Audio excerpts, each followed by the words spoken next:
Well, tonight, the RNC chair and the Trump team are in Tampa trying to energize voters. Let's go live right now to Capitol reporter Forrest Saunders. He's joining us from Tallahassee tonight. All right, Forrest, so does this mean now that even Republicans are no longer taking Florida for granted? Well, that's a great question. I think that the RNC chair would say no, but in fact, they are just there to do what they call a protect the vote tour. That's what this was all billed as, a opportunity to train election volunteers on fairness and what to look for in terms of concerns when election night rolls around. But all of this is also raising some big red flags for Florida Democrats. The Republican National Committee leadership in Tampa Thursday, with the goal, they said, of fairness in the November election. We want to earn every single person's vote in this country, here in the state of Florida, all across the United States, so we take nothing for granted. Technically, it was billed as a training event for Election Day volunteers, speakers offering keynotes on fair, accurate, secure, and transparent results, but press wasn't allowed to watch.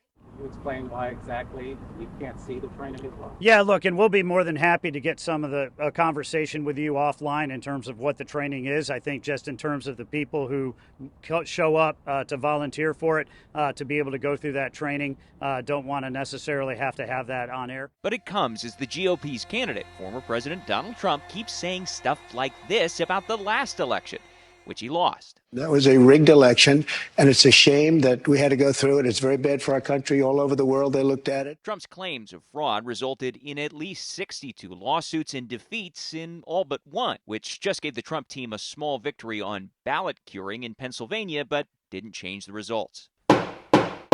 While those rulings came from both Democrat and Trump-appointed judges, it did little to ease concerns from some of Trump's base. Those at the Thursday event telling us it wasn't about the past, but the future. If you look at our elections, we test our machines before and after, and I trust the process that we put in place in the state of Florida.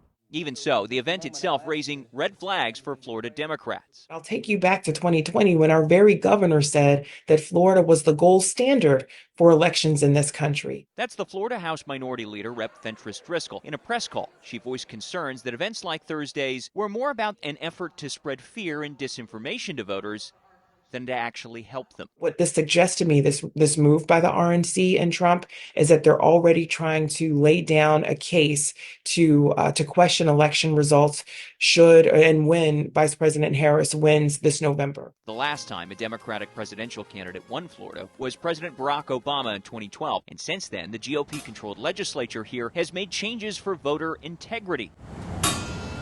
They include limits on groups collecting and turning in ballots, restrictions on third-party funds for election offices, an election crimes unit, plus a law requiring those voting by mail request new ballots every 2 years. In Tallahassee, Forrest Saunders, ABC Action News. Okay, so that last change specifically, we're hearing reports already that it's reducing the number of people who are requesting mail-in ballots for this upcoming election. And that has some people concerned that maybe people are expecting to receive their mail-in ballots like they had in the past, but not realizing they have to now request a new one. Paul? All right, Forrest. Well, there's meanwhile another campaign that's also heating up right now. We're talking about former Congresswoman Debbie Powell making donations a key issue for Senator Rick Scott. Some questions surrounding those donations, saying that he has not returned thousands of dollars from a Pinellas businessman accused of fraud. What are you learning about that? Yeah, well, let's take you back to last week because credit where credit's due. This was first reported by Axios in a story that was entitled "Scott Hasn't Returned Donations from a Businessman Accused of Trust Fraud." But the Scott campaign is now saying that is not the whole story. So let's get into it a little bit. FEC filings since 2018 show Scott's campaign and various committees received around $117,000 from a guy named Leo Joseph Govoni and his family. Now, Govoni has been accused but not charged of fraud for business practices out in Pinellas County. Since that Axios story and the inquiry about the funds, we actually found out that Scott had donated about $15,800 of that money back to charity. Now, former Congresswoman Debbie Mukersel-Powell says that's not enough.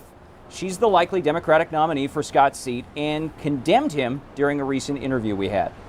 lied to the press when he was asked about it, and then he caught his lie and tried to remedy that lie, and he continues to do so for us.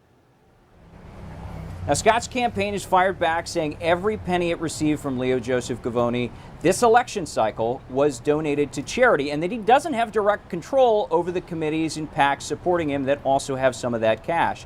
Now, they also said this in a statement, quote, "In this spirit, we hope Debbie Muckersil-Powell will follow Senator Scott's lead and donate the thousands of dollars her campaign has previously accepted from Senator Bob Menendez, PAC, who recently became a convicted felon for taking bribes from foreign adversaries." Now, officials tell us that money was about $2,500 that the Powell campaign received, and that the PAC is now defunct. It has since closed.